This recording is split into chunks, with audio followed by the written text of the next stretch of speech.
or politician? Siguro, I would always still have the showbiz. Wala yung mic. Walang mic. Yes. I'll always have that showbiz gene in my blood, but it depends on her priorities.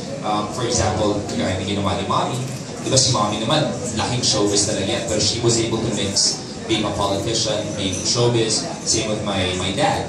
Si Daddy, kahit na nag-politics siya, nagkaroon siya ng artista siya, may mga negosyo pa rin siya. I think it's all about time and priority management. So, parang laido lang kung sakali. Oo. Hindi mo pwedeng lahat yun bibigyan mo ng 100%. And that would be unfair to one aspect.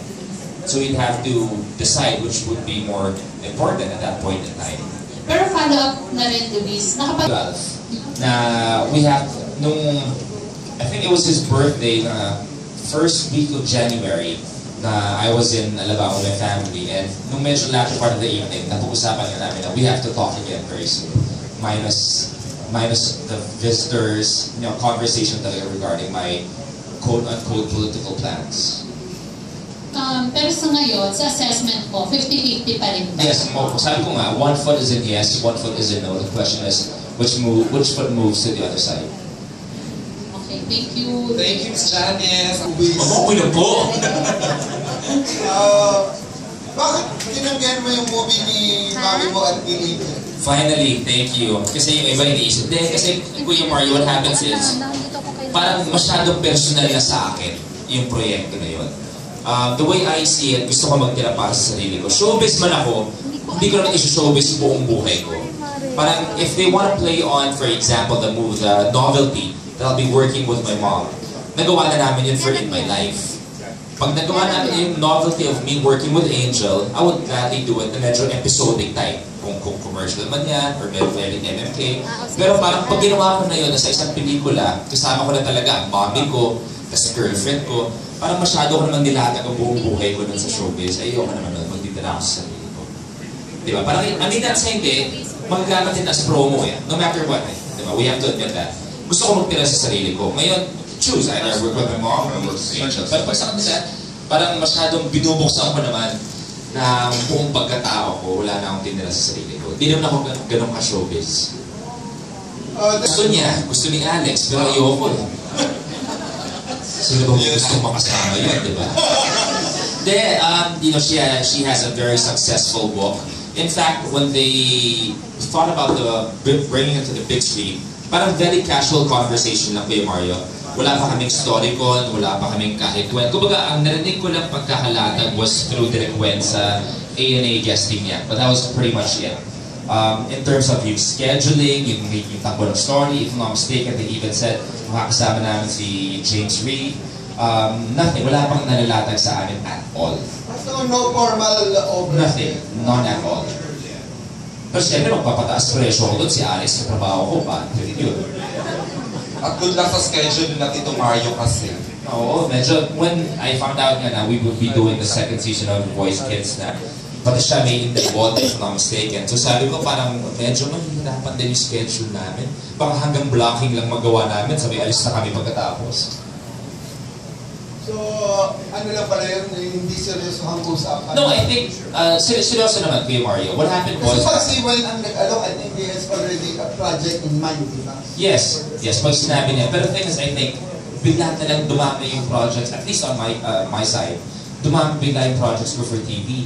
Kasi ang Dealer No Deal is magiging daily.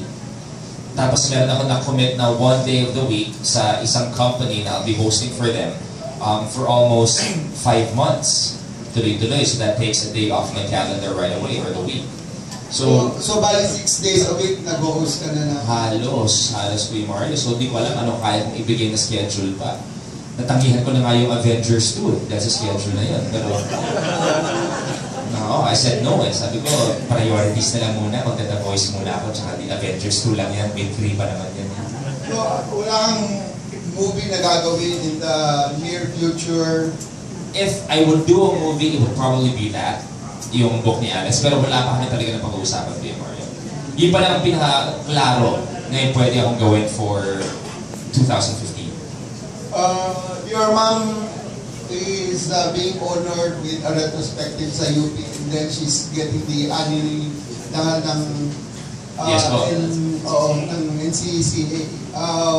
Will you be going with her to... No po. She asked me a few weeks ago yata, parang gano'n, if I'll be in Palawan. Yung sa UP sa Thursday. This Thursday, I have taping po. Pero yung I think there's one sa April yata, di ba? That's for the NCAA. Yes. I'll be in Palawan po. So wala ka talaga. Very proud.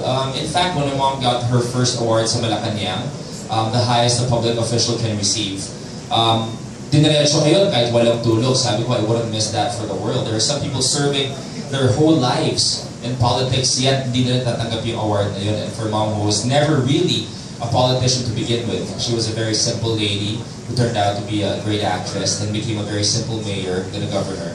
Para mabigyan siya ng ganong posisyon, ganong award for a local position, that means my mom is doing something right. And as a son, you have nowhere to go but be proud of your mom. Itong mga plano-plano about pagpapakasal, meron pa kayo for this year? Kami ni Mami, wala. Malaki mo yan. Linawin mo kasi Kuya Mario. We were having, 2 nights ago, we were somewhere in QC, we were having a simple dinner out.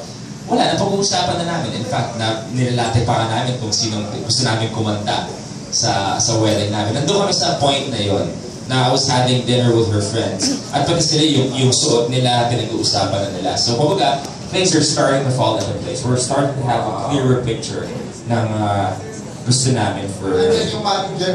Ha? Nandyan yung manager. Si Manay?